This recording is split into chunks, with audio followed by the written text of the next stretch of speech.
Sous les murs rouges de Paris s'était déployée l'armée de France. Charlemagne devait passer ses paladins en revue.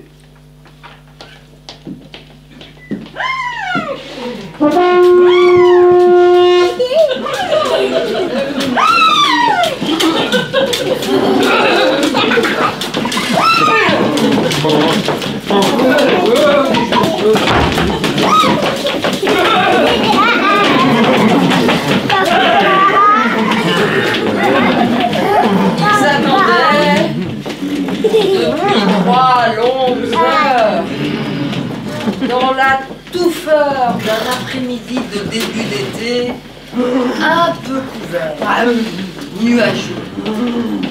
On mitonnait dans les cuirasses, comme dans des marmites mises à cuire à feu doux.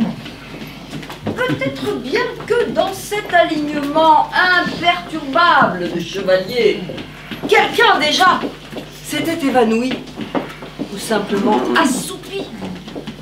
De toute façon, l'armure les maintenait bien cambrés sur leur selle, tous pareils. Et soudain, 3 sonneries de trompette.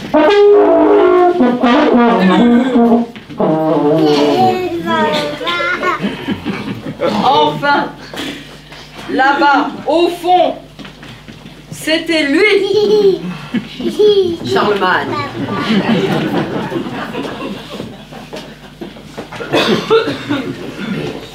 Il s'avançait sur un cheval qui semblait plus grand que nature.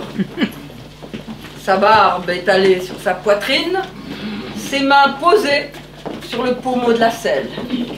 Régner et guerroyer, guerroyer et régner, pas de trêve, pas de repos. Devant chaque officier, il arrêtait son cheval pour examiner l'homme des pieds à la tête. Or ça! Qui êtes-vous, paladin de France? Olivier de Fienne, sire. Ah. 5000 cavaliers d'élite, 3000 hommes de troupes, 20 machines de siège. Oh! Vainqueur, voyeur, fier à bras, par la grâce de Dieu et pour la gloire de Charles, roi des Francs. Bien travaillé! Bravo, le violon!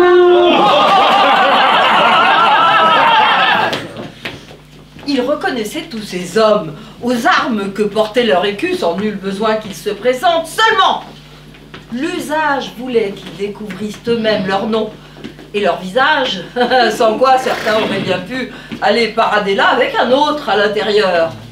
Et vous? Ager den Danmark, grön de grön, röten Olf, grön sur.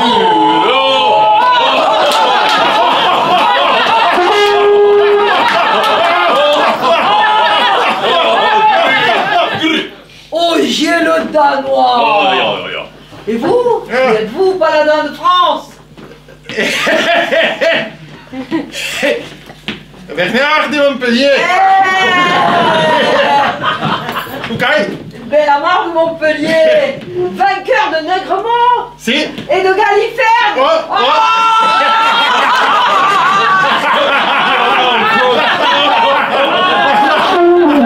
Montpellier, belle cité, cité des belles femmes. Et vous, qui êtes-vous, paladin de France? Geoffrey de Montjoie, sire.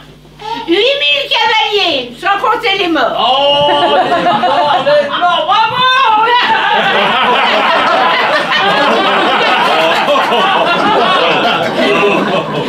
Qui êtes-vous, paladin de France?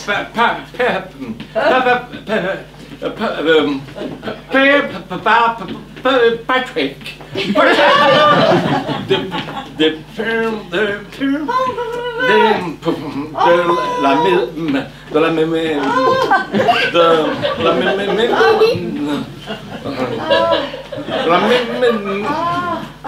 De la maison d'Écosse.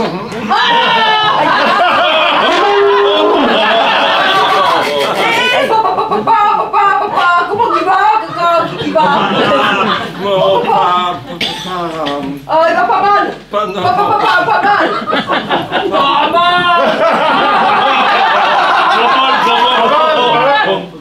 Pas bien. Et vous? Qui êtes-vous? Le roi s'est arrêté devant un chevalier à l'armure toute blanche, immaculé, impeccable, sans le moindre défaut, la moindre éraflure. Qui êtes-vous là, si soigneux de votre mise? Je suis Agilulf Edme Bertrandinet des guildes d'Hiverne et autres de Carpentras et Syrah, chevalier de Sélampis Intérieur et de Fès.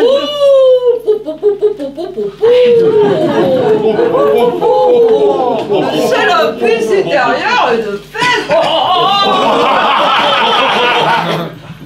Et pourquoi ne relevez-vous pas votre visière qu'on voit votre visage? Hein? Oh, chevalier, c'est à vous que je parle. Pourquoi diantre ne montrez-vous pas votre visage au roi? C'est que, Majesté, je n'existe pas. Oh.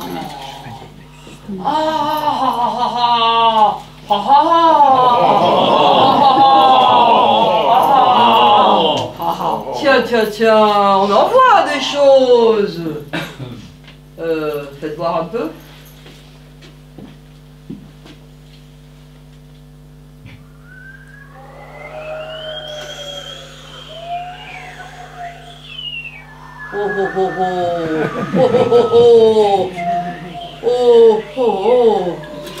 On en voit des choses. Et comment vous acquittez-vous de vos charges? Vu que vous n'y êtes pas. Par la force de la volonté, sire, et la foi en la sainteté de notre cause. Oh, voilà qui est bien dit. C'est ainsi que l'on fait son devoir. Ma foi, pour quelqu'un qui n'existe pas, je vous trouve gaillard.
Sans canal, pourquoi tu râles? Ah, ne vois-tu rien venir? Prends garde au fakir, laisse-moi te dire. On a pris nos nez, on m'emballait, on mange comme des dogs, et de la galère.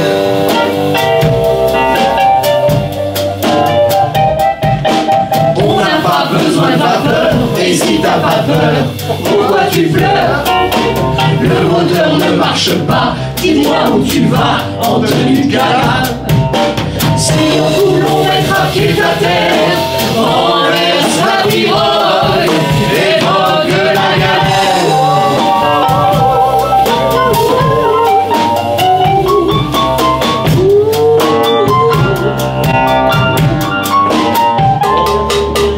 On n'a pas besoin de rame, assez d'état d'âme. Pourquoi tu brames? L'anarchiste Stanislas, si la haine trépasse, moi je m'efface. Les baleines bossent au fond des mers, nous on boit des drogues et vogue la galère.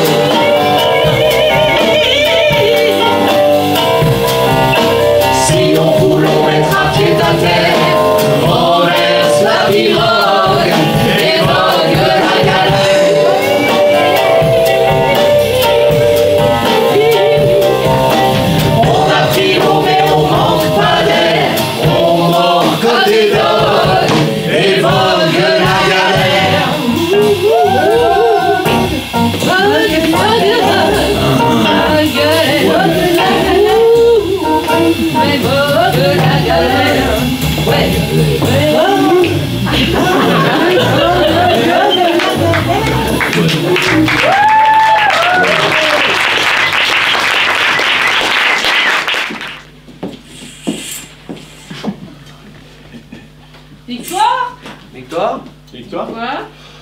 La barrière. Victoire. Victoire. Victoire, la barrière. galère. La barrière. La barrière. La galère. Ouais, la galère, la barrière aussi. Bon, elle attend. Ah, de toute façon. oui, hein. On peut pas vraiment faire sans elle. J'ai entendu, j'ai entendu. Faut que ça Ouais, braille. dans la galère, il y a parfois un costume manquant. Hein. Et on peut faire un peu d'ambiance. Allez. Voilà, tu vas à la chasse. Ouais.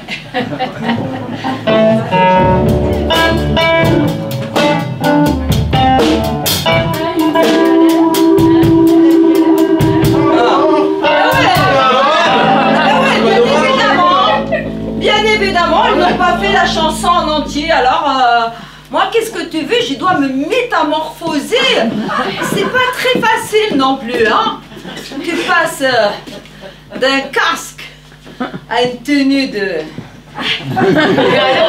gala magnifique, les yeux qui brillent et tout le totem. Alors c'est à moi d'assurer la présentation de cette saison. Alors, est-ce que ça va bien? Non, j'ai pas tout mis bien droit. Voilà. J'ai pas mis les bonnes chaussures, non. Enfin. Alors, c'est à moi de présenter. Je m'appelle Victoire. Comme certains parmi vous me connaissent-ils déjà, je le vois. Eh oui, je suis voyante, un peu lucide. C'est-à-dire, je connais bien le présent, mais le présent très très très présent. Et encore, il faut un petit pense-bête. Le passé, mais en désordre. Et le futur. Alors, le futur, je connais bien, mais je me fais un peu aider chez Pity, également de la météo, etc. Et puis la télévision, qu'est-ce qu'ils disent. Et je peux déjà vous dire, de par ma nature et mes dons, que demain, vraisemblablement, il fera beau. Et qu'également, demain soir, à la même endroit, à l'ouvre ta boîte, dans ce joli petit théâtre, tu pourras voir un spectacle à 20h tapante, qu'il s'appelle Quand passent les chameaux. La traversée des Voilà, c'est ça. La traversée des chameaux. Alors, puisque c'est ma... Merci bien, c'est ma présentation, je profite un peu. Hein. Ça n'arrive qu'une fois tous les 40 ans. Alors, la présentation, donc moi, Victoire, j'arrive au théâtre du Kakimaki en l'an 2000. Oui, pas avant. C'est-à-dire pour le cabaret qu'il s'appelait 208, un cabaret sur la Révolution. Parce que l'an 2000, on croyait que tout allait s'arrêter. Et sur le calendrier révolutionnaire, l'an 2000, c'est 208. Et donc, je me fais embaucher exclusivement d'abord pour mes qualités de cuisinière extra-lucide. Au début, c'était ça. Parce que je connais très bien une recette, hein, je vais vous la donner puisque j'ai un petit peu de temps. C'était un roulé de feuilleté, tout roulé à la main, hein, tout fait à la main, pas de machine et tout ça. On roulotait la pâte feuilletée à la main, on mettait beaucoup de fromage, évasé du fromage, hop là, on malaxait, les gens ils se régalaient franchement. Après j'étalais et ça cuisait pendant tout le spectacle. Après une petite pause, comme vous verrez pour ce soir, c'est moi aussi, j'ai tout fait à la main, j'ai tout rouloté. Vous allez vous régaler, pareil. Et donc voilà, j'étais embauchée pour ça. Et puis, le fil dans l'aiguille, le fil dans l'aiguille, le fil dans l'aiguille. J'ai fait mon petit trou, quoi, mon petit gourbi, dans le Kakimaki. Et j'ai devenu très forte en plein de choses. Hein. Bien évidemment, les horoscopes, l'horoscope berbère bégoudin. Beaucoup plus riche que le vulgaire petit horoscope zodiacal avec ses 12 petits signes de rien du tout. Par exemple, tu as l'horoscope berbère bégoudin, tu peux avoir le signe de la kervette, ascendant corne de gazelle, le signe du crabe, le signe du poulpe, etc., etc. Je viendrai tout à l'heure, si vous le voulez, vous faire un petit peu de prédiction. Mais je sens bon qu'il me presse un peu. Hein. Alors j'ai appris donc les horoscopes, j'ai appris aussi à faire des craquettes.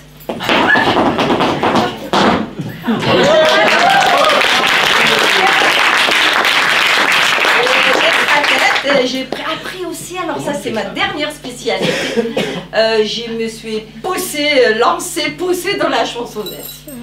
Eh ouais. Pourquoi mon fils il fait un petit peu la musique et il m'a un petit peu aidé, j'avoue, il m'a poussé un peu dans les milieux bien comme il faut spécialiser.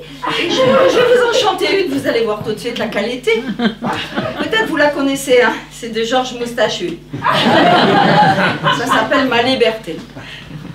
Ma liberté, tu m'avais tout donné. Ta première valise, ma liberté, je t'avais bien donné ma plus belle chemise. Et comment j'ai couru. Quoi? La barrière. Oui, bien sûr, j'y arrive. Mais quand même, c'est une chanson très émotionnelle pour moi. Et moi, je vais direct à la fin. Non. Et je t'ai quitté pour une prison. Non, c'est pas ça. Et ouais, voilà, vous m'avez trouvé aussi. Et combien? Et combien j'ai souffert pour pouvoir satisfaire tes moindres révérences. J'ai quitté mon pays. Ça c'est vrai. J'ai quitté mes amis pour ouvrir la barrière. Merci ma liberté. Toi j'avais donné la plus belle chemise. Elle m'émeut beaucoup. Mais enfin.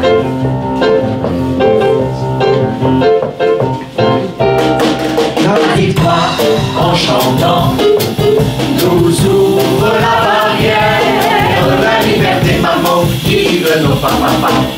Et du nord au midi, la trompette qu'elle vient à sonner l'heure des combats. Quand les ennemis de la France croient ivres de sang et d'orgueil, le peuple s'ouvre à sa danse. Iran descend. La République nous rappelle sur la scène, il faut revenir. Un acteur doit vivre pour elle, un acteur doit mourir. Oui, un acteur doit vivre pour elle, un acteur doit mourir. C'est Seigneur.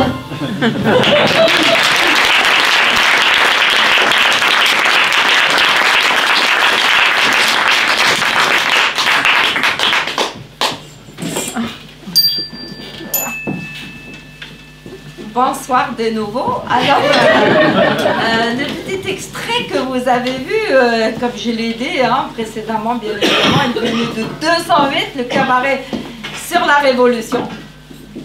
Je ne suis plus obligée de parler comme ça.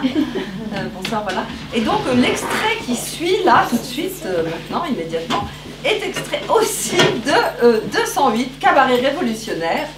Et il s'appelle Le Fabliau. Parce que c'est un fabliau. Le fabliau. Ça arrive. Ah, ils ne sont pas prêts peut-être? Ça arrive. Oui. Eh bien,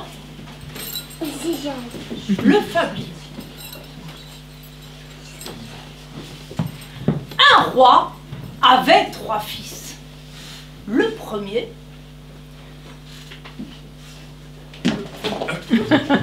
le second et le petit dernier, un très brave garçon.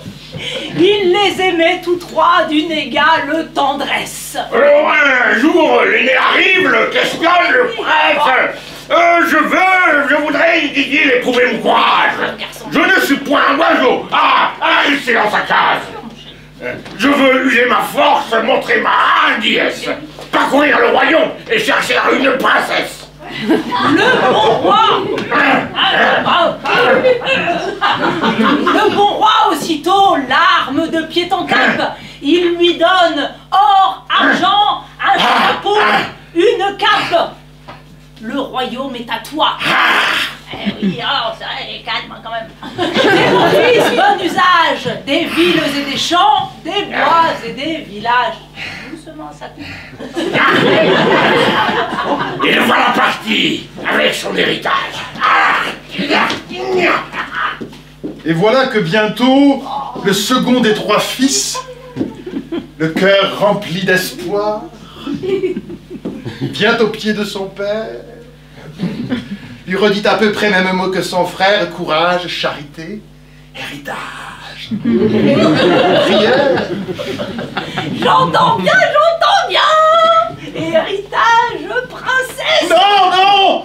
Point de femme, mon père, par votre sainte fesse, peut-être à la rigueur, des nonnes et des abbesses. Le bon roi lui donne alors, car il n'est point avare, les âmes du royaume de France et de Navarre. Va, mon chaste garçon, je te donne en partage églises et couvents. Continue d'être sage.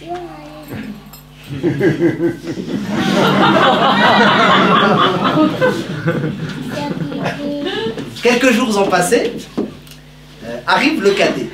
Il a pour nom Robert, c'est le petit dernier. Il a bon caractère. Espiègle, un peu rusé. Il voudrait voyager, mais n'a pas un denier. Je veux, dit-il, courir l'aventure loin d'ici. Mais je n'ai pour te dire point de projet précis.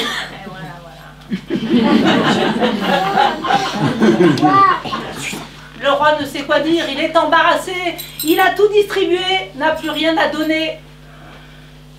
Trouve ton frère aîné, propose-lui ton bras. Ton frère, le second, propose-lui ton front. Hein? En échange de quoi le premier donnera une terre fertile, l'autre un gentil serment. Bon, voilà, j'ai pas que ça à faire. Robert s'en va content. Content, Robert espère. Une année a passé. Tandis que tout criait, le roi mange un croissant, se grattant le pied. Reviens, petit Robert, fulminant et pleurant, comme la Madeleine, comme un ouragan. J'ai fait de mon mieux. J'ai suivi vos conseils. J'ai plié mon échine, j'ai tendu mon oreille. Mais au plus du grand, je laboure les champs. Au plus ce fainéant engraisse en ses flancs. Au plus, je rumine les sermons du moyen. Au plus, il s'arrondit dessous ses jupons bruns. En outre, aucun des deux ne veut me prêter. Qui sont ces goupillons?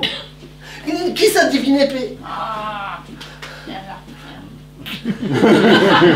Le roi décide alors de tenir réunion avec les 3 fils héritiers de prête l'arme au petit, ordonne-t-il au grand. Faisant une grimace, et enfin lui tendre la tranchante rapière tout en grinçant des dents. En faisant grise mine, l'autre accepte un moment de prêter à son frère son très saint instrument.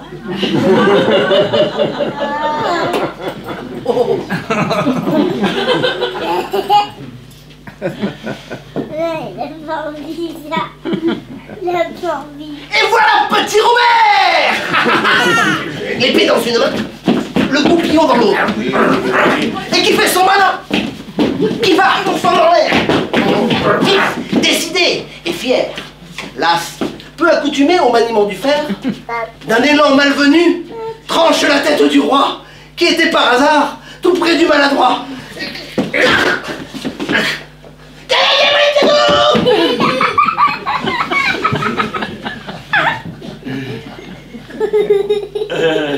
Tout petit instant de mal inattention, mesdames et messieurs, voyez la situation.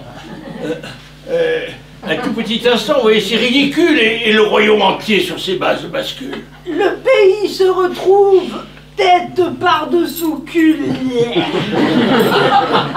À l'avenir, messieurs, soyez plus vigilants. Veillez à étouffer les ardeurs des enfants. On peut ne prêter ni cou ni bras complices aux chiens que vous avez souvent battu jadis. Non plus que ne tendez une main secourable, trop misérable.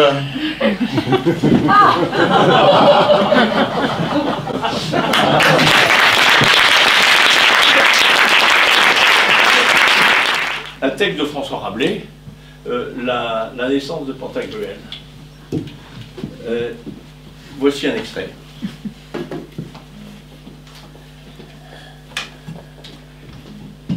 Gargantua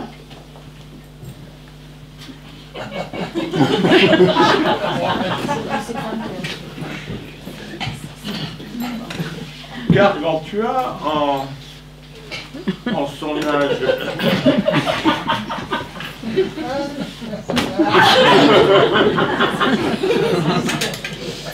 Gargantua en son âge de 484 ans engendra son fils Pantagruel de sa femme nommée Badebec, laquelle mourut du mal d'enfant. Car il est soit si merveilleusement grand et si lourd qu'il ne peut venir à la lumière sans ainsi suffoquer sa mère. Quand Pantagruel fut né, qui fut bien esbahi et perplexe fut Gargantua son père, car voyant d'une coustée sa femme Badebec morte, et de l'autre son fils Pantagruel né, tant beau et tant grand, ne savoir que dire ne que faire. Et le doute qui troubla son entendement, et soit à savoir s'il devait pleurer pour le deuil de sa femme, ou rire pour la joie de son fils. D'une coustée et d'autre, il avoua argument sophistique qui le suffoqua. Et par ce moyen, demeura empestré comme la souris empiégée, ou un Milan pris au lacet. Ça va durer longtemps? Plouroage, disait-il. Oui. Car pourquoi? Ma tant bonne femme est morte, qui était la plus ceci, la plus cela qui fixe au monde. Il ne la voirait, il n'en recouvrerait une telle, semi une perte inestimable. Oh mon Dieu, que t'avais-je fait pour ainsi me punir? Que n'en vois-tu à la mort à moi, et premier qu'à elle? Car vivre sans elle ne m'est que languir. Ah, Badebec, ma mignonne, mamie, mon petit con, ma tendrette, ma braguette, ma savate, ma pompourette. Jamais je ne te voirai. Ah, pauvre Pantagruel, tu as perdu ta tant bonne mère, ta douce nourrice, ta dame très aimée, affole ce mort, tant tu m'es malivole, tant tu m'es outrageuse de me tolir, c'est à laquelle immortalité appartenoit de droit. Et ce disant, plouroie comme une vache. Mais tout soudain, rioua comme un veau quand Pantagruel lui venait en mémoire. Oh, oh, oh, mon petit, disait-il, mon couillon, mon péton, que tu es joli, et tant j'ai tenu à Dieu de ce qu'il m'a donné un si beau fils, tant joyeux, tant riant, tant joli, oh, oh, oh, oh, oh, oh, que je suis aise. Bevons, oh. Laissons toute mélancolie, apporte du meilleur, rince les verres, boucle la nappe, chasse ses chiens, souffle ce feu, allume la chandelle, ferme cette porte, envoie ces pauvres, baille-leur tout ce qu'ils demandent, tiens, ma robe, que je me mette en pourpoint pour mieux festoyer qu'Homère. Et cependant, fit l'épitaphe pour rester engravé en manière que s'ensuit. Elle en mourut, la noble Badebec, du mal d'enfant que tant me semble à Nice, car elle avait visage de Rebec, corps d'Espagnol et ventre de Suisse. Priez à Dieu qu'à elle soit propice, lui pardonnant sans rien outrepassa, si j'y son corps, lequel vesquissant issu, et mourut l'heure et jour que trépassant.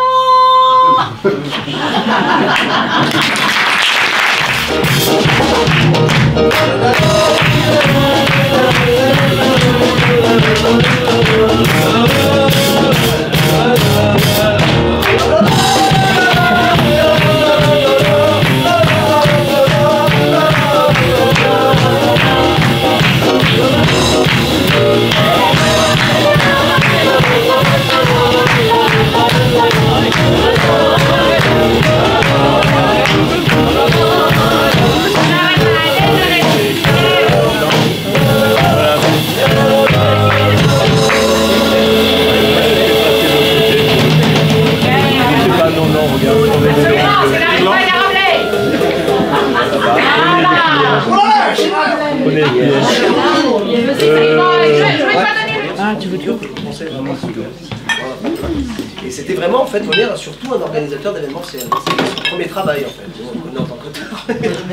Mais donc, dans le déroulé, bah, lui, il prévoyait... Alors, il écrivait souvent la première scène et le synopsis complet d'une pièce, et puis il faisait faire la versification à Corneille. Pendant ce temps, il avait 2 semaines pour monter le truc.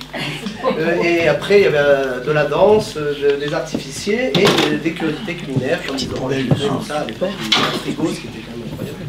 Donc voilà, c'était juste pour vous dire que c'est très princier ce que vous êtes en train de dire.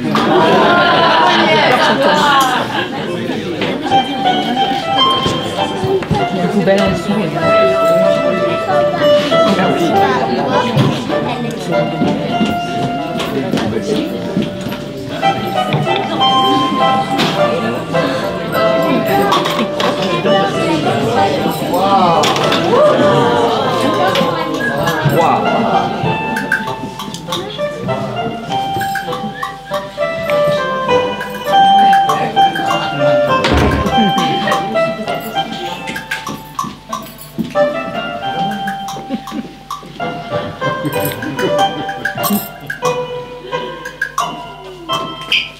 Bonsoir, Pierre Boulle, de la Société protectrice des aristocrates. Eh bien, ce soir encore, je vous propose d'adopter un aristocrate.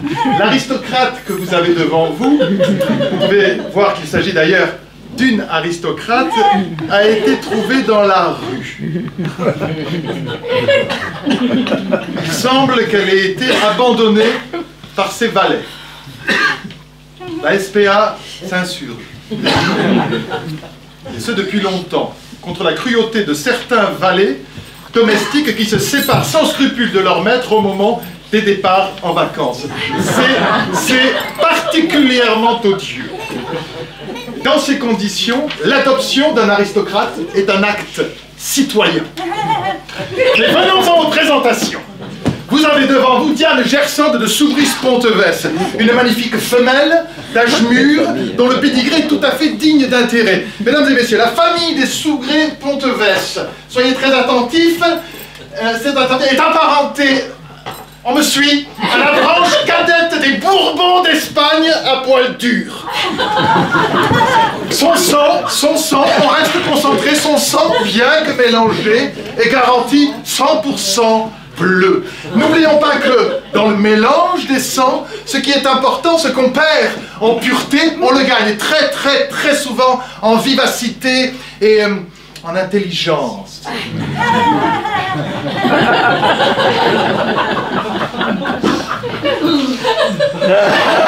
Vous voyez comme moi, madame, dans le regard humide de cet aristocrate, l'appel émouvant que lance la vieille noblesse vers vous, monsieur, vers vous, madame, qui dans quelques instants serait peut-être la nouveau valet. Je peux vous dire que vous ne le regretterez pas. Un aristo, c'est un ami pour la vie. Souvenez-vous, mon doux suzerain, que nous sommes jurés alliance. Jamais ne trahirez votre confiance tant que vous me foutrez. Non,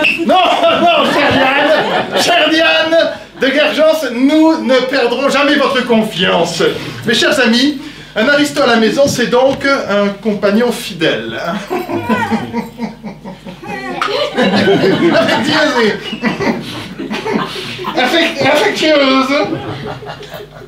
Affectueuse et taquine, Diane Gersande sera une compagne de jeu pour votre chat, votre poisson rouge, et elle pourra raconter aux petits-enfants des histoires du temps jadis. Or donc, bon sire Renaud, soulevant jupes et jupons, deux fraîches damoiselles, découvrit souple rondelle, lui fourra sa carotte, sans enlever ses bottes, et si sans décoller. Comme c'est charmant. Tellement bien tourné. Hein. L'aristocrate mange de tout. Je vous prie d'excuser. Sortez les enfants, sortez-moi. C'est du théâtre de proximité. C'est du théâtre de proximité. Les aristocrates mangent de tout. Des poulardes, du gibier, de la brioche. Ne laissez pas les enfants lui couper la tête. Bien que la tradition l'autorise, vous vous priveriez à tout jamais d'une charmante compagnie. Décapité? Non. Voilà.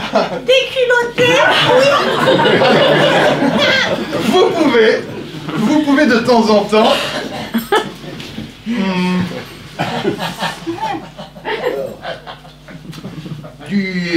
la taquiner un petit peu par quelques colibés. Suivez-moi, nous allons faire une démonstration. Ce sera beaucoup plus simple. Bonsoir, Diane. Guylaine. Morue.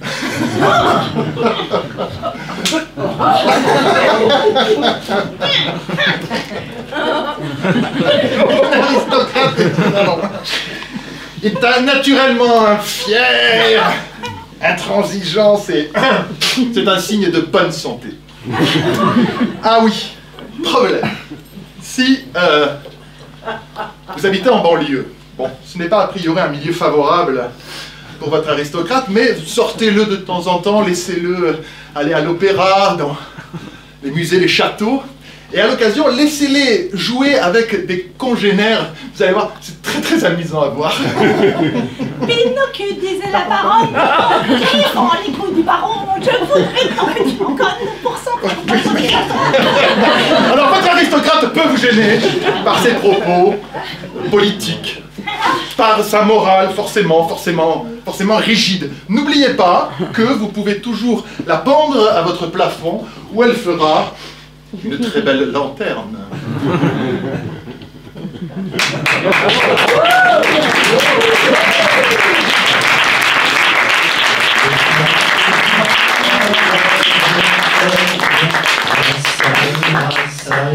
Ça ira, les aristocrates on les prendra. Ah, ça ira, les aristocrates à la lanterne. Ah, ça ira, les aristocrates on les prendra.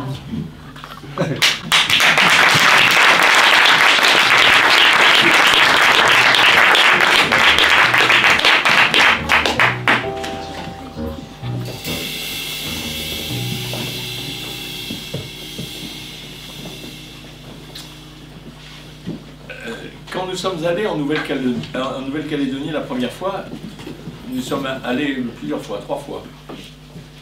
Et on a été à l'île des Pins. Directement. L'île des Pins, c'est le paradis sur Terre. Mais ça n'a pas toujours été un paradis, ça a été aussi un bagne, où étaient envoyés les déportés de la commune, après la commune de Paris, en 1870. Et on est allé jouer là des lettres de déportés de la commune.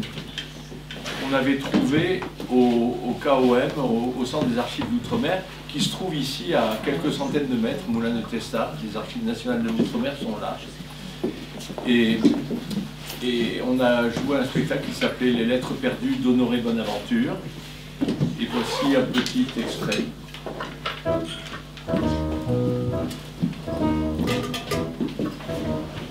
Voyez-vous, j'ai toujours su où se trouvait la Nouvelle-Calédonie. Dans quel endroit du monde logeait l'archipel. Il faut vous dire que ma mère avait grandi dans le souvenir laïque et républicain d'Honoré Bonaventure, son aïeul, déporté de la commune en Nouvelle-Calédonie. Elle n'en finissait pas de revenir de son île, de la vallée des Colons à Nouméa, de la maison de sa famille d'où l'on pouvait voir l'océan. Ma mère offrait les récits des cyclones qui arrachaient les toits des maisons, les scorpions noirs qui hantent les lessiveuses, les épiciers chinois, les musiques de trance et les plantations d'Honoré Bonaventure dévastées par les sauterelles. On s'apitoyait sur les récoltes perdues d'Honoré. Ainsi, nous avions en héritage un héros joliment nommé Bonaventure. J'ai cherché les traces et les preuves de son existence dans les cartons des archives d'outre-mer, les rôles d'équipage, les rapports des commandants de navires. Dans le dossier d'Honoré, je n'ai trouvé que la copie de son jugement, il n'y a pas de lettre. J'ai alors consulté les dossiers de ses compagnons d'infortune et là, j'ai découvert des centaines de lettres classées il y a 120 ans par l'administration pénitentiaire de l'époque. Correspondances confisquées, restées en déshérence, lettres de père et de mari en exil, lettres d'épouse et de mère, lettres d'enfants. J'ai lu les lettres retenues, les centaines de lettres en attente. Lettres arrivées trop tard, classées dans les dossiers des déportés décédés, lettres refusées, retournées à l'envoyeur, lettres censurées, lettres retenues sans autre raison peut-être que l'arbitraire des gardiens, lettres jamais acheminées en France, jamais reçues en Calédonie. Et cette lettre-là, que nous allons qu'on a mis en chanson, cette lettre de Madame Godefroy est un petit peu... elle sort du lot. Parce que Madame Godefroy ne souhaite pas voir revenir son mari. Excellence, Excellence, Excellence, Excellence, à son Excellence, Monsieur le Ministre, je vous prie de pardonner, s'il vous plaît, la respectueuse liberté que j'ose prendre de vous adresser cette supplique. Voici le motif. J'ose, monsieur,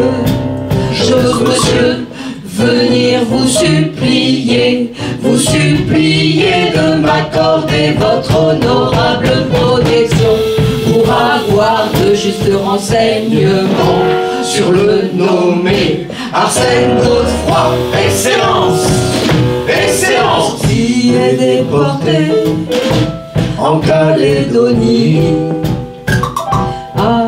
à l'île des Pins, à l'île des Pins.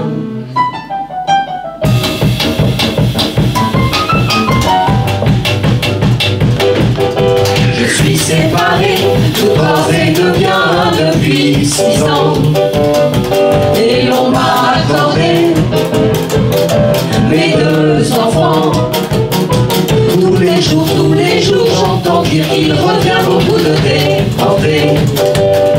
Et j'ai lu dans les journaux que l'amnistie est accordée, que l'amnistie est accordée à tout individu qui n'avait pas fait de condamnation intérieure. Comme mon mari a subi 2 condamnations, une je crois de 4 mois et l'autre 8. En plus, bien des fois, 10 et 12 jours de prison pour mauvais traitement envers moi. J'ose, monsieur le ministre, à ce pénible sujet, venir vous supplier de me faire savoir s'il revient, afin que je puisse m'éloigner de Paris. Moi et mes enfants, car je suis dans une grande inquiétude. J'ose espérer, monsieur, que vous daignerez prendre en considération l'humble supplique que j'ai l'honneur d'adresser à votre excellente bonté. Dans l'espérance de votre honorable réponse, j'ai l'honneur d'être, avec le plus profond respect, la très humble et très dévouée servante, Madame Godefroy. Excellence, Excellence.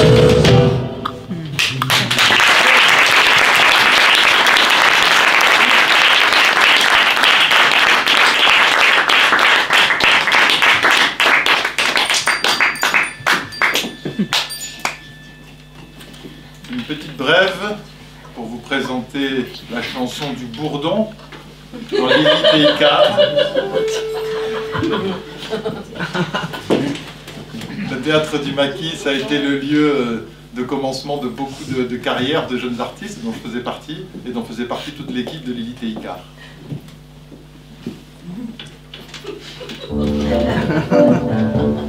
Tu as par exemple faire rire à tes dépens. s'affiche le cafard, le bourdon. C'est l'histoire de ce petit bourdon.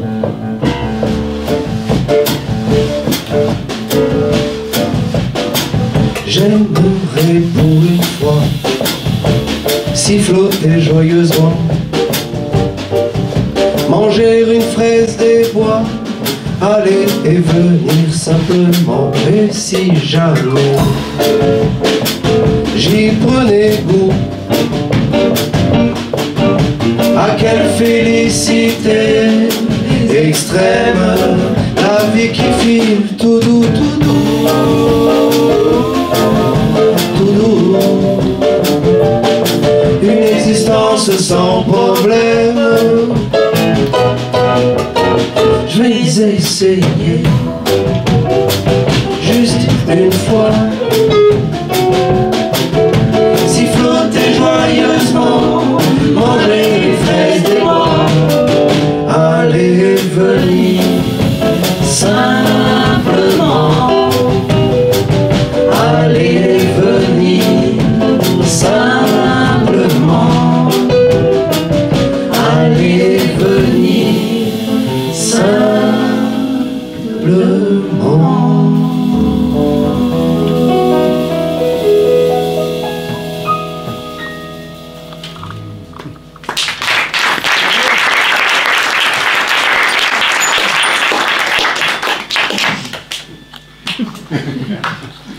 C'est bientôt Noël.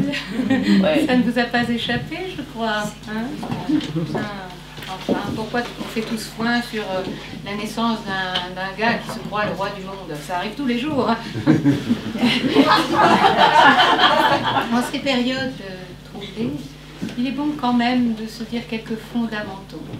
Comment, notamment, apprécier la magie des boules si l'on n'a pas la bougie des mâles? C'est pas de moi, c'est de Desnos, mais ça fait du bien. Et cette petite... Excuse-moi, mais je n'ai pas fini. Cette petite brévounette va me permettre, car nous sommes dans la thématique, d'introduire cette petite chanson de Philippe Gorge.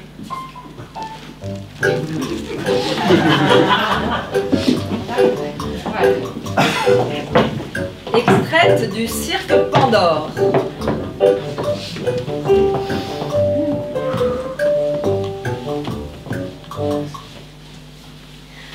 La manipulation des marionnettes exige un doigté qui s'acquiert lentement.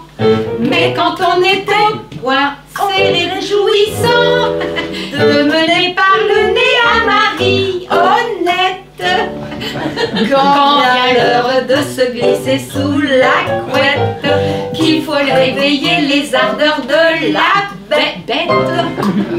Il n'est pas superflu d'être un peu experte en manipulation de marionnette.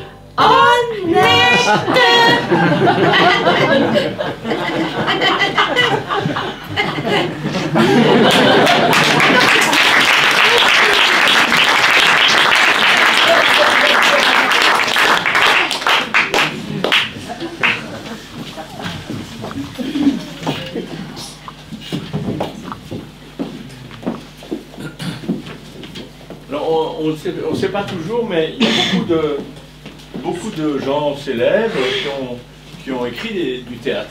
Hein. C'est le cas du pape François, par exemple, qui a écrit une comédie de mœurs. Richelieu, oui, c'est possible. Et puis c'est aussi le cas de Mao Zedong, qui a écrit une comédie sentimentale. Plusieurs comédies sentimentales. Et bien voilà, donc on va vous faire un extrait. Donc c'est l'histoire tout à fait classique d'un père qui veut marier sa fille contre son gré, voilà, et son oncle intercède en sa faveur. Voilà. Donc pour interpréter ce petit extrait, la jeune fille va être jouée par par Jeanne. L'oncle va donc être joué par Zoul. Et le père va être joué par moi-même.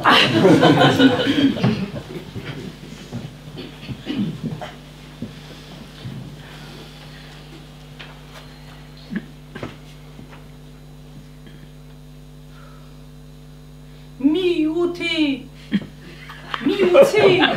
ate gatu, e ma tu tsetsai, to eti gatu.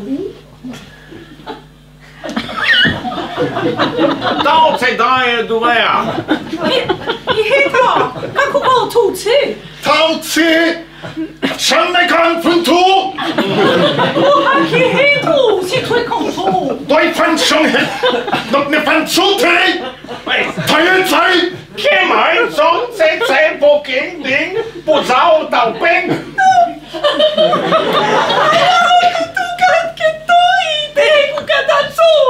Wow, zong på nærmest!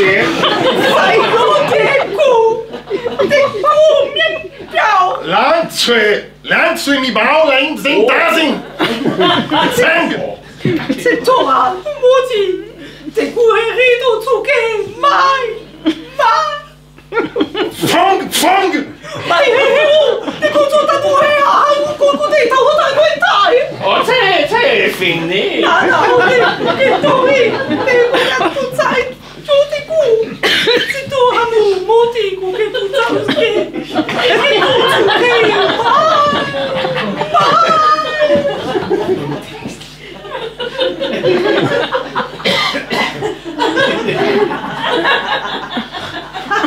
Fong!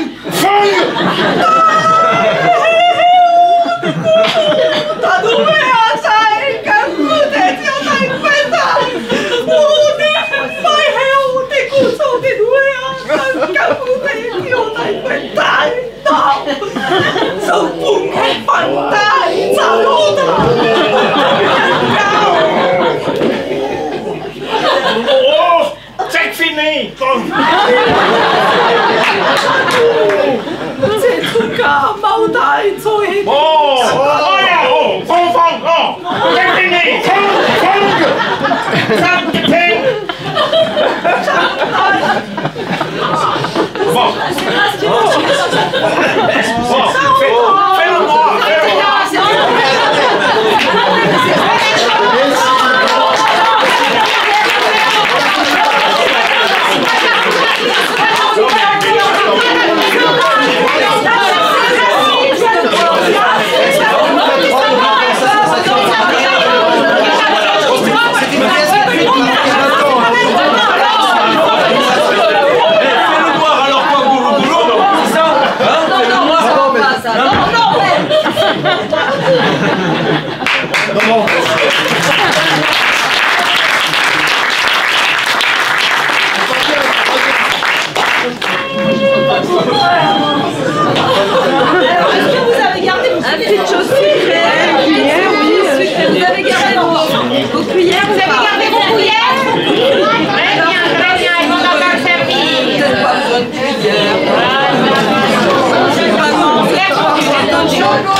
La petite chanson sur les marionnettistes, donc c'est Philippe Gorge, donc un chansonnier marseillais, on l'a dit tout à l'heure, mais c'est pour dire que celle qui vient, c'est encore de lui. C'était lui qui avait fait la musique de la pièce Le Cirque Pandore, je ne sais plus exactement l'année, mais c'est dans la décennie. Le Cirque Pandore, c'était l'ouverture du spectacle, cette chanson ouvrait le spectacle. 1, 2, 3, et... Avant que le rideau s'ouvre sur les magies du cirque Pandore, s'ouvrait indulgente audience que nous remercions d'abord. Tous sans qui ce spectacle n'aurait jamais pu vous être offert. Et comme chacun sait bien que l'argent est ici comme ailleurs le nerf de l'air, c'est au prince de notre temps que nous rendons cet hommage dégoûtant. Merci à la République qui submerge de subventions. Et partant, merci au fisc qui nous pique notre pognon, gna gna gna gna gna, pour le distribuer prodigue au ministère de la Culture. Au département, à la région, à monsieur le directeur du théâtre. Tant et si bien qu'à la fin, les rogatons restant sont toutes nos munitions.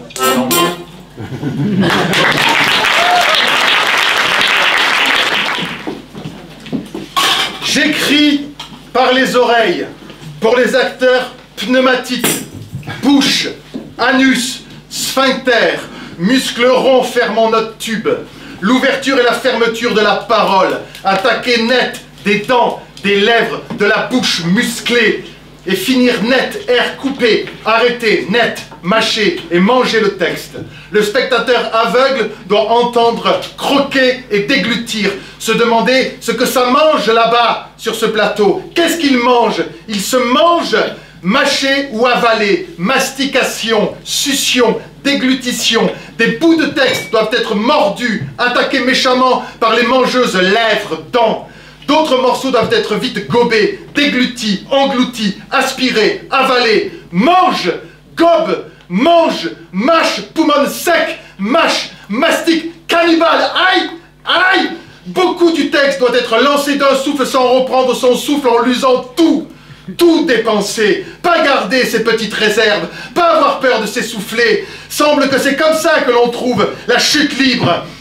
Pas tout couper, tout découper en tranches intelligentes, en tranches intelligibles, comme le veut la diction habituelle française d'aujourd'hui, où le travail de l'acteur consiste à découper son texte en salami, à souligner certains mots, décharger d'intention, à refaire en somme l'exercice de segmentation de la parole que l'on apprend à l'école, phrases découpées en sujet, verbe, complément, objet, le jeu consistant à chercher le mot important, à souligner un membre de phrase pour bien montrer qu'on est un bon élève, intelligent, alors que la parole forme quelque chose comme un tube d'air, un tuyau à sphincter, une colonne à échappée irrégulière, à spasme, à flot, coupé à fuite, à pression. Où c'est qu'il est le cœur dans tout ça? Est-ce que c'est le cœur qui pompe, fait circuler tout ça? Le cœur de tout ça, il est dans le fond du ventre, dans les muscles du ventre. Ce sont les mêmes muscles du ventre qui pressent, boyaux ou poumons, nous servent à déféquer ou à accentuer la parole. Faut pas faire les intelligents, mais mettre le ventre et les dents, les mâchoires au travail.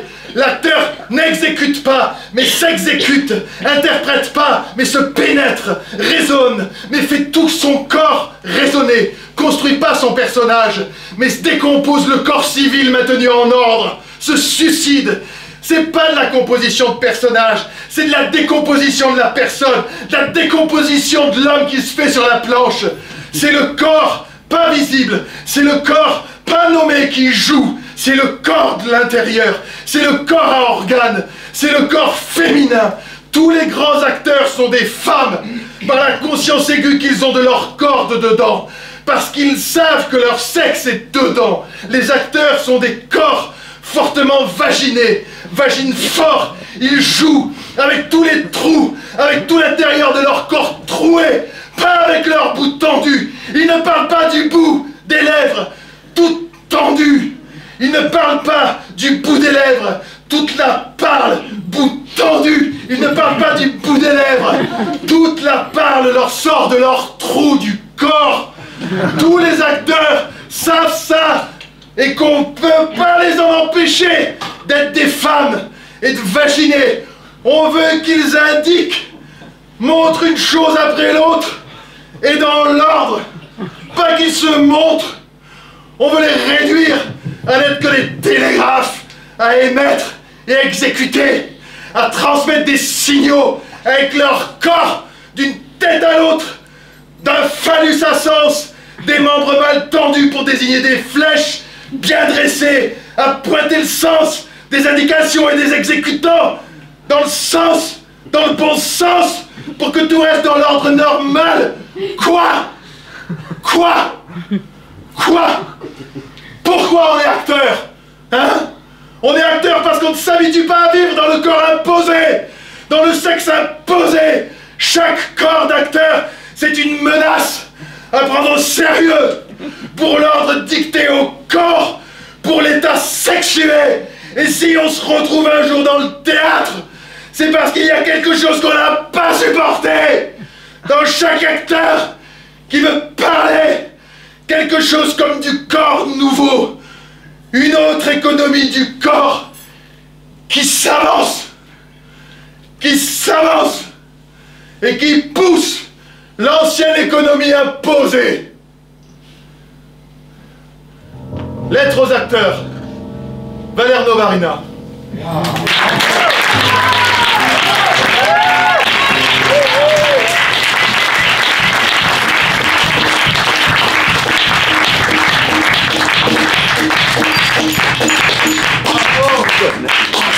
Après ce très joli bout de bidoche, très Covid-friendly, je vous invite maintenant à découvrir ou à redécouvrir un extrait des Bougresses, qui est donc le dernier volet du triptyque du maquis à consacrer à la croisade contre les albigeois, les cathares, que le roi de France et l'Église en son temps a mené contre toute l'Occitanie. J'essaye de... mais j'y arrive pas, non. Non, une chanson donc consacrée au siège de Toulouse par le comte de Montfort. Le comte de Montfort, donc, qui a siégé Toulouse pendant de nombreuses semaines, mais les barons de Toulouse ne l'entendent pas de cette oreille. Ah, le micro.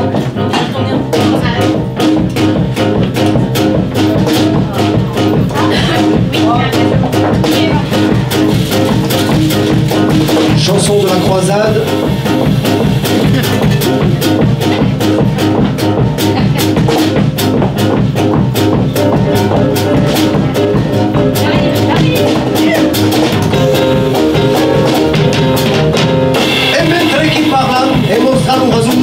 Recuperei la plaça Spinanderis Bemus, Libarou de Toulouse, Firez des courageux, Firez des courageux. Mais tandis qu'il parle, cherchant qui a raison, viennent par les plaines, piquant les éperons, les barons de Toulouse, ni lâche ni poltron, ni lâche ni poltron.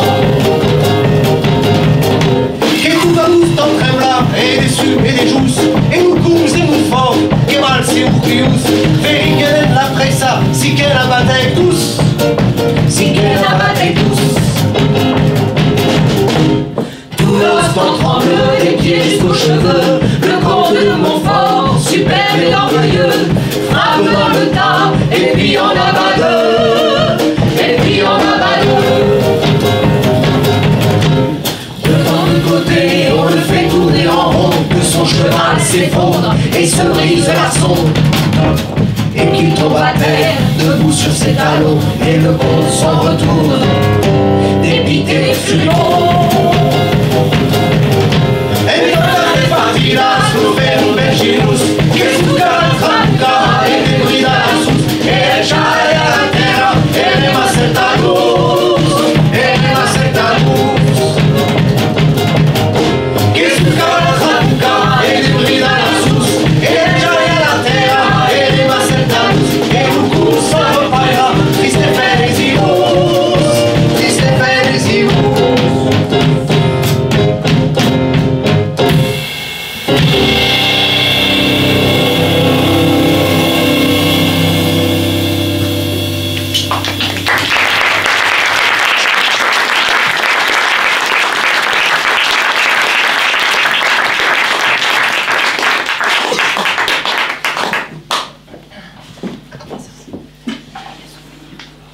Quelqu'un sait ce qu'on doit jouer là? Oui, les souvenirs. Je m'en souvenais plus, mais parce que c'était les souvenirs. Ah, c'est les souvenirs. Je me souvenais plus des souvenirs. Je me souvenais plus du tout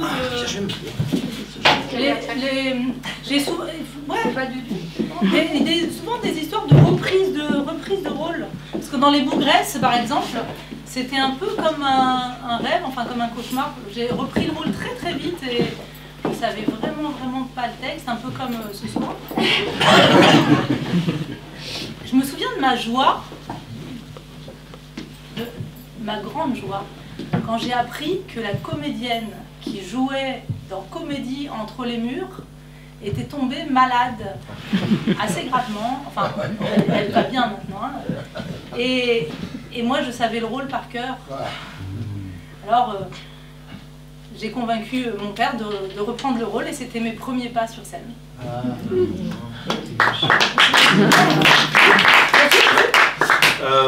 Alors, moi, j'étais pas dans les bougresses, par contre, j'étais dans les bougres. D'ailleurs, j'avais un peu le titre. C'était sur l'affiche, hein, c'était sur la... C'était moi sur l'affiche, mais j'étais un peu là, vous vous en souvenez? Et puis surtout, j'étais dans le Cabaret des Hérétiques aussi avant, qui était le premier spectacle du triptyque sur les Cathares. Et dans les Cabarets des Hérétiques, on avait un moment où c'était un lifting médiéval, c'était assez marrant. Ouais, vraiment. Et du coup, c'est Iserne qui jouait, elle était très jolie, elle avait une très belle perruque. Et puis c'était il y a longtemps. Une très belle robe rose, vaporeuse et tout magnifique. Et puis, il avait été décidé il y avait un tour de magie, et puis après le lifting, c'est moi qui prenais sa place. Par un petit habit un habit de trucage. Ouais, un habit de trucage. Et moi, du coup, pour devenir Iserne lifté, on m'avait refourgué une robe très moulante et très courte, pas du tout élégante.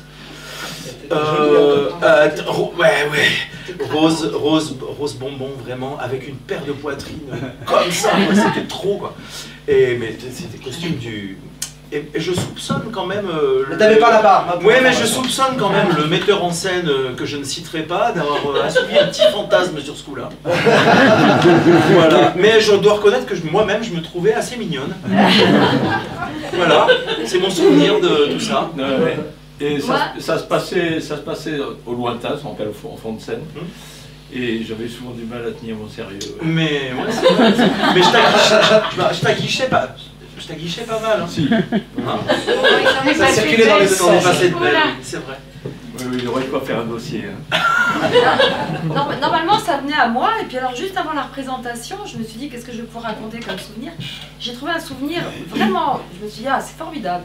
Il va être vraiment formidable. Et puis, je l'ai oublié. Mais là, il m'en revient un autre, là, tout de suite. C'est justement parce qu'on parlait de Bonaventure et de ce voyage incroyable qu'on a fait à Nouméa, puis à l'île des Pins. Et à l'île des Pins, on a joué quasiment en plein air, sous un genre de paillote. Donc il y avait Martin, il y avait un contrebassiste, Michel, et puis moi, et puis Alain Etnard, un superbe acteur, chanteur, qui était mon partenaire. Guitariste aussi, très bon. Guitariste, un type formidable, qui est antillais, je crois, donc assez bronzé. Pas du tout, il est du Gabon. Gabon, enfin. Gabon, c'est il est élégant, dès qu'il marche, on l'admire et tout. Et donc, à un moment, on avait une scène de retrouvailles entre un mari et sa femme, et j'étais tellement émue par ce qui se passait autour, par le fait qu'on avait vu les tombes des déportés, que je le serrais très fort dans mes bras, et je l'ai vu blêmir. Vraiment, j'ai jamais vu un noir devenir aussi blanc. Et il m'a dit, ah, arrête de me serrer. Je ne comprenais pas.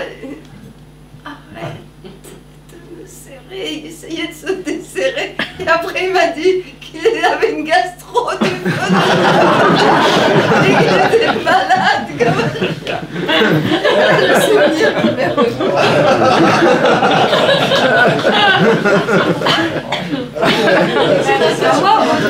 Au début de cette décennie,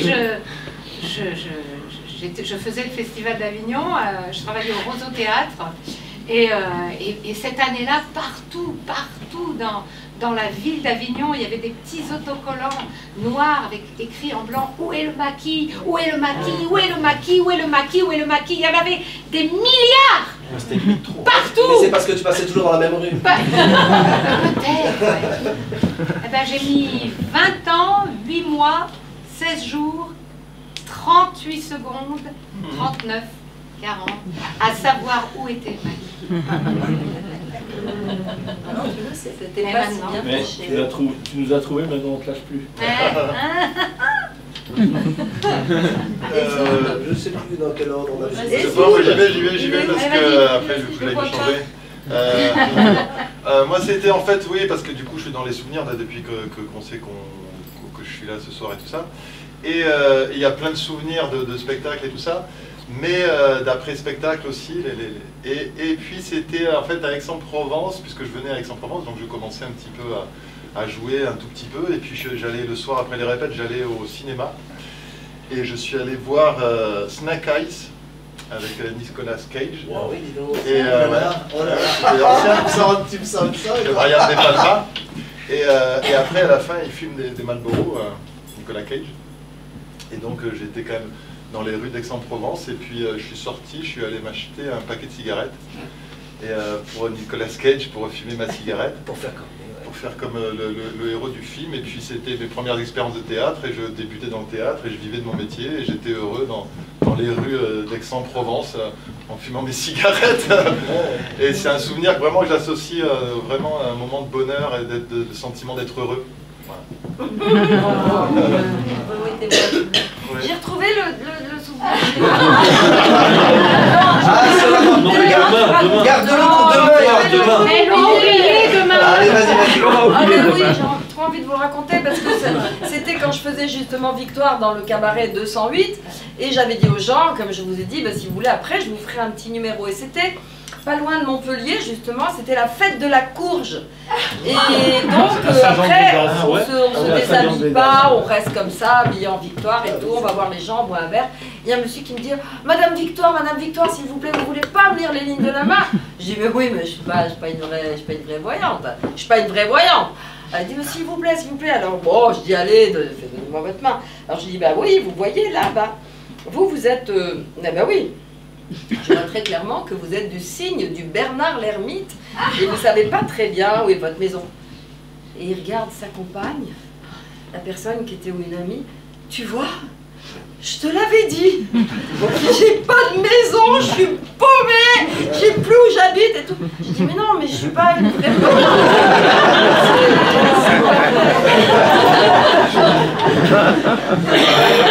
Alors moi, dans la décennie, moi c'est mes débuts de métier.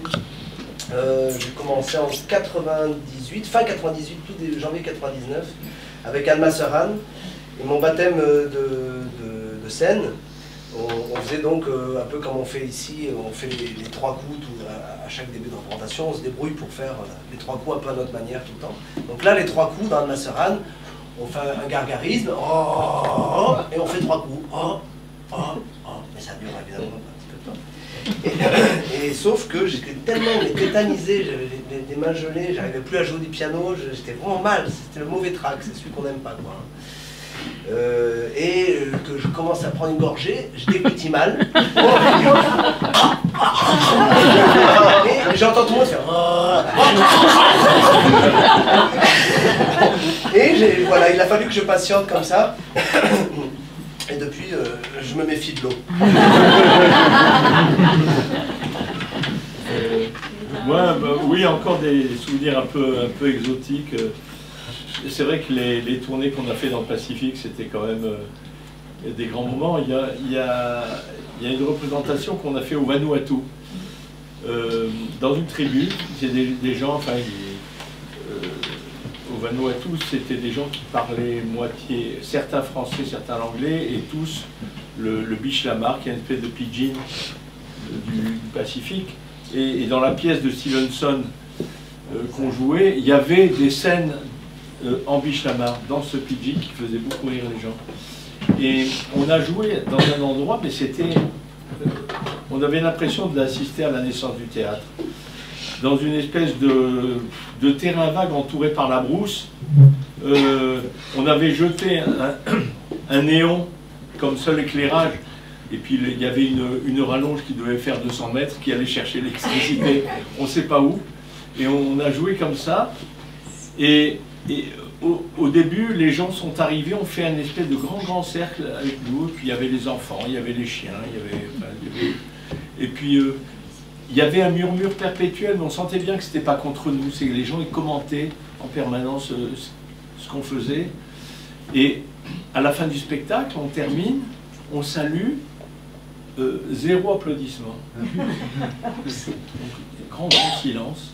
Bon, ben, oui. De toute manière, on n'avait pas de loge, hein, on allait se démaquiller sur place, on a mis une table là, et puis on commençait et tous les gens, tout le public, s'est mis en file indienne, comme ça, pour venir nous serrer la main à chacun.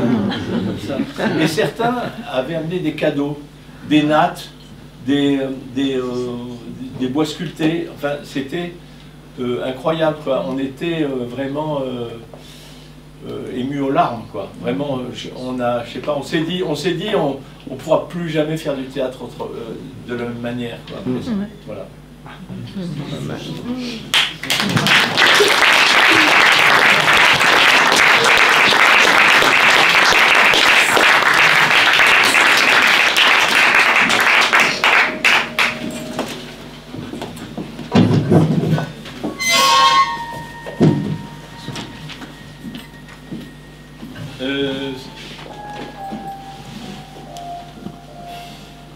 Il y a quelqu'un.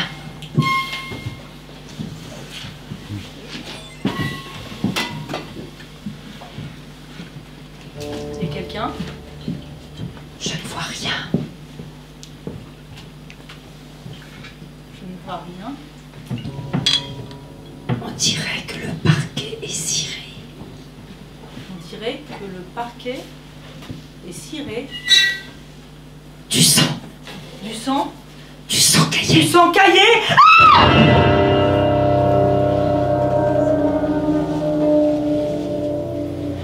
Qui êtes-vous?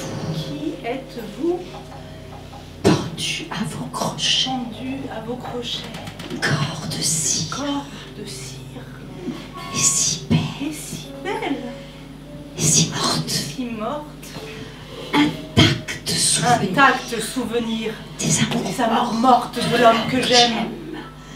Qui êtes-vous? Qui êtes-vous? Vos reflets me sourient. Vos reflets me sourient.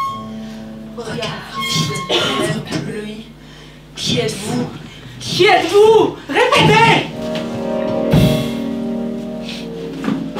Corps phosphorescent. Corps phosphorescent. Bras ballants. Bras ballants. Cœur noyé. Pas une pour gémir. Un soupir pour la 7e. Un mot pour Hélène. Comment est-ce possible? Jamais mon époux. Jamais mon époux ne vous a tenez oublié. Plus à la vie. Vous ne tenez plus à la vie. C'est la vie qui C'est la vie qui tient à vous. Mon époux. Jamais ne vous a oublié. Pendu là à vos crochets. Corps de cire. Dieu. Hagard. Dieu. Faites que je respire encore. Ici, l'air se fera.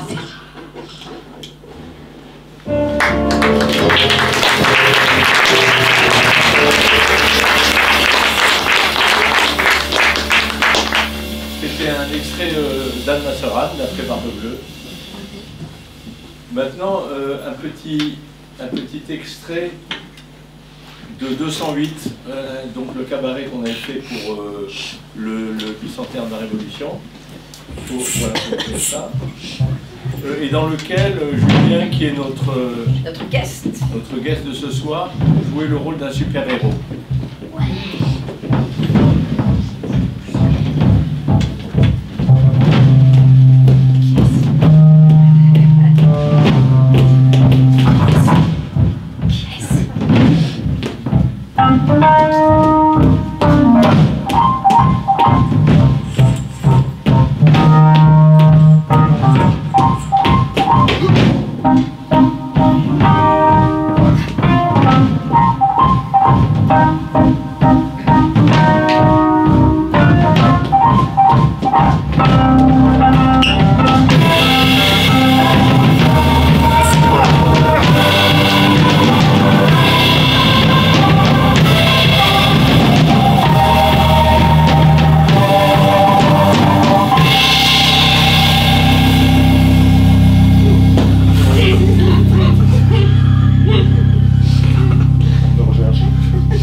Toujours et seulement contre ce spectacle.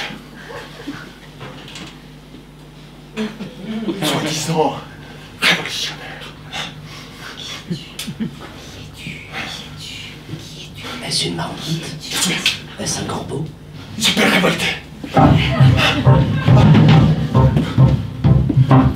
Oh mon Dieu, c'est super révolté. C'est lui.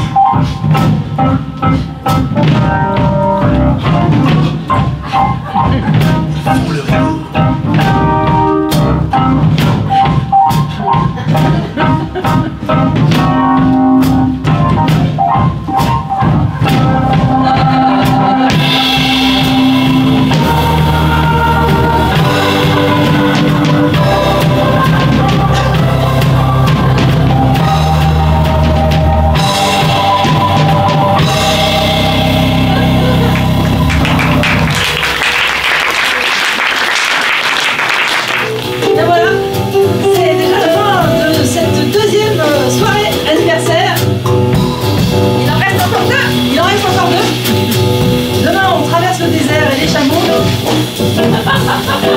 Et puis on fera un faux départ pour revenir plus tard.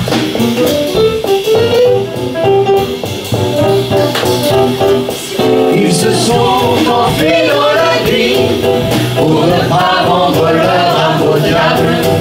Avec leurs parents, leurs amis, réunis autour d'une table, ils ont décidé de leur vie. Ils ont pris le maquis. Ce sont ceux du maquis, ceux de la résistance. Ce sont ceux du maquis, combattant pour la France. Avant le froid, avant la faim, avant l'horrible esclavage, défiant le mal, défiant les chiens, sans jamais faire courage. Ce sont ceux du maquis, ceux de la résistance. Ce sont ceux du maquis, artistes du pays. Ils ont bravé tous les périls dans leur âpre lutte secrète, sans souliers, sans pain, sans fusil, survivant de leur maigre recette, souffrant des méchants jour et nuit. Nos amis du maquis, ce sont ceux du maquis, ceux de la résistance. Ce sont ceux du maquis, combattant pour la France. Avant le froid, avant la faim, avant l'horrible esclavage, défiant le vent et Darmanin, sans jamais faire courage. Ce sont ceux du maquis, ceux de la résistance. Ce sont ceux du maquis, artistes du pays. Ce sont ceux du maquis, artistes du pays. Ce sont ceux du maquis, artistes du pays.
vois-tu rien venir?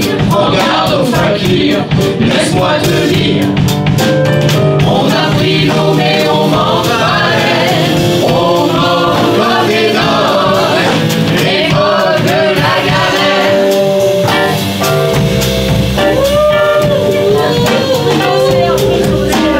On n'a pas besoin de ma peur, et si t'as pas peur, pourquoi tu pleures? Le moteur ne marche pas, dis-moi où tu vas, en tenue de gala. Si on roule, on mettra pied à terre, on laisse la pirogue.